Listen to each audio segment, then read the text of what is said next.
At least 5 killed in Kenya as violence greets opposition leader's return. Nairobi, Reuters. At least 5 people were killed on Friday as Kenyan police tried to disperse supporters accompanying opposition leader Raila Odinga from the airport to central Nairobi, police said.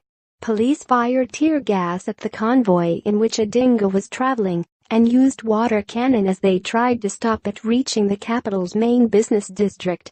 Some protesters threw stones at police.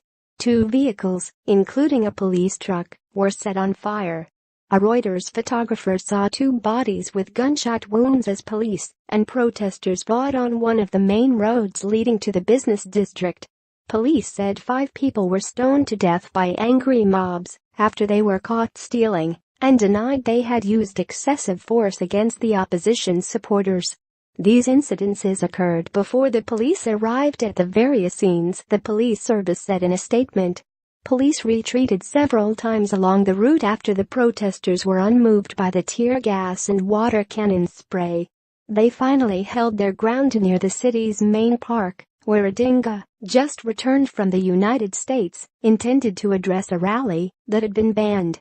He blamed President Uhuru Kenyatta for the violence. "My anger is with that guy called Uhuru Kenyatta. I went abroad after you welcomed me well. He sent policemen to tear gas you, to beat my people, to fire bullets at them. Isn't this barbaric?" he told his supporters after driving to safety. Odinga has called for a national resistance movement to protest against the outcome of a repeated presidential election last month which saw Kenyatta win a second, 5-year term with 98% of the vote after Odinga boycotted the contest.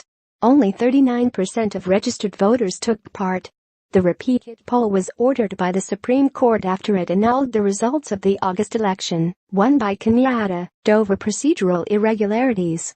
The court will rule on Monday on cases that seek to nullify the rerun election. The political crisis has stirred fears for the stability of Kenya, a regional hub for trade, diplomacy and security. Earlier on Friday, demonstrators threw up burning barricades on Mombasa Road, the highway that links Nairobi's downtown business district and the airport. Despite a partial police ban on protests in the capital, hundreds of people had gathered in the morning near Jomo Kenyatta International Airport to await Odinga's return. Police fired into the air to disperse them. Once Odinga landed, motorcycle taxi drivers and people on foot shouted their support as the motorcade, which included lawmakers from Odinga's opposition coalition, began moving toward central Nairobi. Dozens of international flights depart and arrive daily at Nairobi's main airport. The National Airport Authority said on Twitter just before midday that operations were running normally. Kenya Airways said it had been impacted by the disruptions around the airport and offered to book travelers who missed their flights on subsequent ones. Kenya's prolonged election season has disrupted its economy. Human rights groups say at least 66 people have died in bloodshed surrounding the 2 elections. Ahead of Monday's Supreme Court ruling, Kenya Airways chairman told an investor briefing on Friday, "Hopefully we don't have another presidential election, so we can get on with life." Reporting by Duncan Mariri and Thomas Mukoya, writing by Maggie Fick, editing by Jeremy Gaunt.